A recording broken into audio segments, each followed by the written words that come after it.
السلام عليكم ورحمة الله تعالى وبركاته. حبايبي، كنتمنى تكونوا في صحة جيدة والفيديو ديالي يلقاكم وانتم في احسن الاحوال. الا كنتوا اول مرة كتزوروا القناة ديالي، ما تنساوش تشتركوا في القناة وتفعلوا زر الجرس باش يوصلكم ديما الجديد، وما تبخلوش عليا بالتعاليق ديالكم. على بركة الله، اليوم اختاريت نحضر معكم قريشلات او القرص اللي كيجيو مقطنين كما كتشوفوا. على بركة الله نبداو في طريقة التحضير. اللي كنحتاجو ليها كاس ونص ديال الحليب. الحليب هنا يكون دافي، وكنضيفو كاس الا ربع ديال السكر سنيده، وكنضيف معلقه كبيره ديال الخميره. كنخلطوهم مزيان حتى تذوب الخميره مع الحليب. كما كتشوفوا كنخلطوهم مزيان.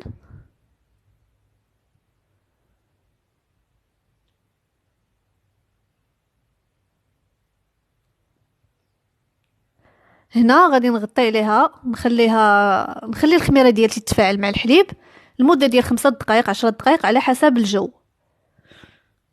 كما كتشوفوا الخميره ديالتي تفاعلات مع الحليب، وهذا هو السر اللي كيخلي القراشل او القرص يجيو خفاف بزاف. هنا عندي نص كاس ديال الزيت. انا راني ضفت معلقه صغيره ديال الملح، غير ما تصورش ليا. هنا عندي ابيض بيضه.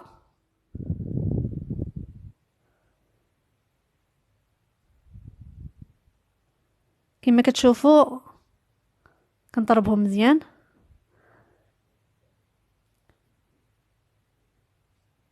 كنضيف ساشيه ديال الفاني.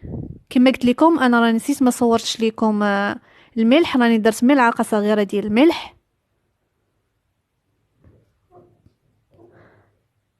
هنا عندي نص كيلو ديال الطحين، كنضيف نصف الكميه. كنخلطها.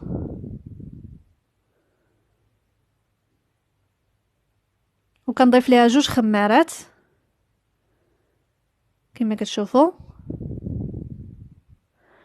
وكنضيف نفس الكميه ديال الطحين. كما قلت لكم هذا المقدار كنحتاجوا ليه غير نصف كيلو ديال الطحين.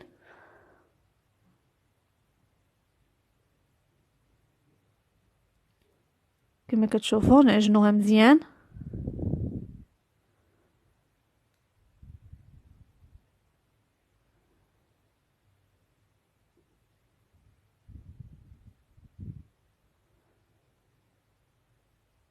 هاي العجينه ديالتي من بعد ما جمعتها غنعجنها مزيان.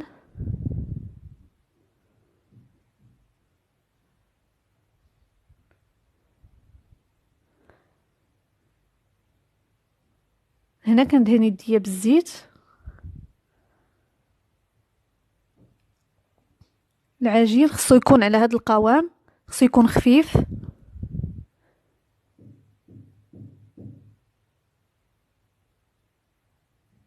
كما كتشوفوا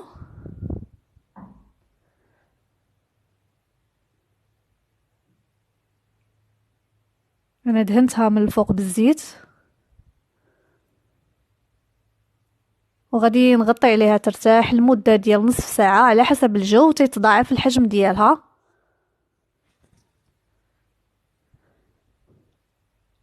كما كتشوفوا هاي العجينه ديالتي من بعد ما تضاعف الحجم ديالها.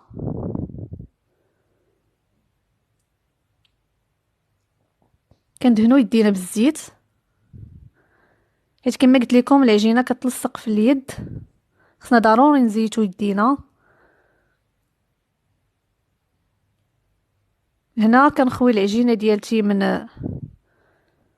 الهواء. كما كتشوفوا نخويو العجينه من الهواء.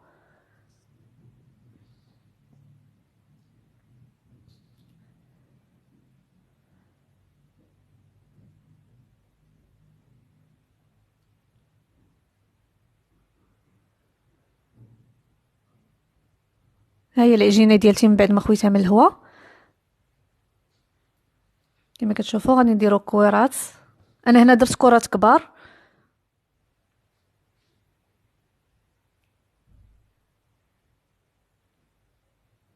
كله كيديرهم على حسب اللي بغيتي كرات كبار كرات صغار اللي بغيتو.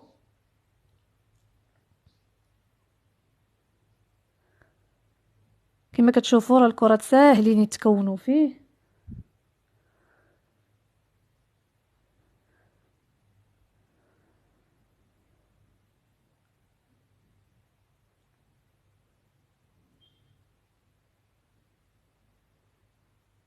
هنا اختاريت انا ندير النص بالشكلاط والنص بلا شكلاط. كما كتشوفوا راني كندير في هذه الشكلاط، كندير لها الشكلاط من الوسط وكنجمع عليها العجينه كما كتشوفوا.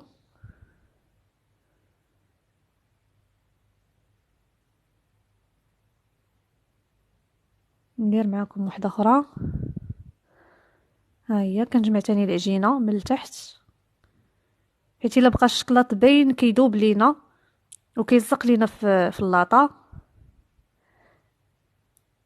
داكشي علاش خصنا نحاولوا ديما نخشيو لداخل ونجمعوا ليه العجينه. كما كتشوفوا كنديرها في وسط العجين، كنجمعوا العجين مزيان.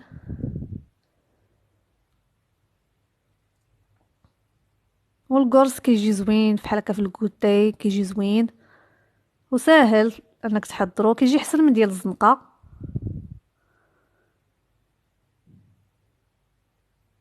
هنا بقى لي حبه واحده نكملها.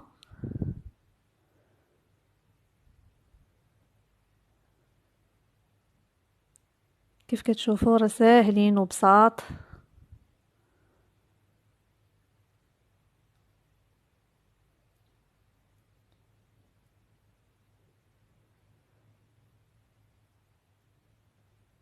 هاني دابا كملت الكميه اللي عندي.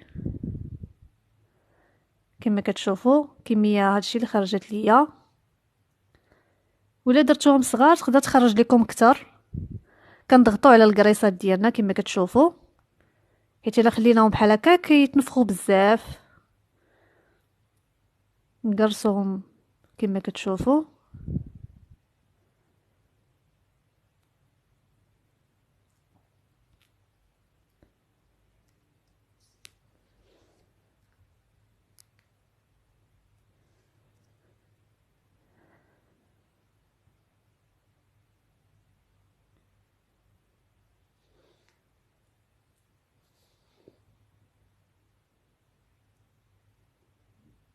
وهذه اخر قرصه نقرصها، وغادي نخليهم يرتاحوا حتى يتضاعف الحجم ديالهم.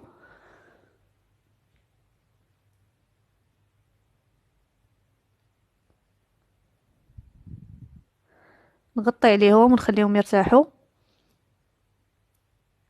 ها هما الكريسات ديالي من بعد ما ارتاحوا كما كتشوفوا كيتضاعف الحجم ديالهم. هنا عندي صفر بيضه وشويه ديال الخل وشويه ديال قهوه سريعه الذوبان. كندهنوا الكريسات ديالنا من الفوق، وهذا الخليط كيجي زوين، كيخلي الكريسات ديالنا يجيو ذهبيين، كيعطيهم واحد اللون زوين.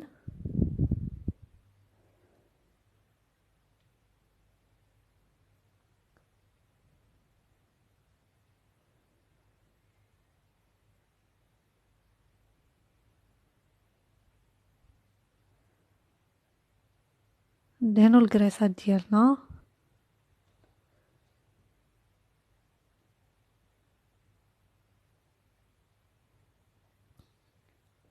من بعد ما دهنا الكريسات ديالنا، هنا عندي جلجلال اللي كيكون ما مقليش، كنديروا الكريسات من الفوق.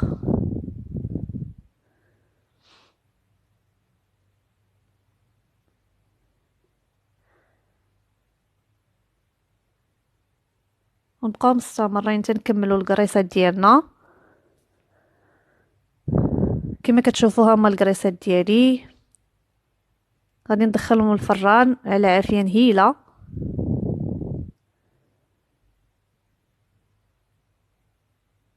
هما الكريسات ديالي من بعد ما طابوا كيجيو زوينين بزاف، كيعطيو داك اللون ذهبي زوين. كيف ما كتشوفوا كيجيو مقطنين، ونتمنى انكم تجربوهم وبالصحة والراحة.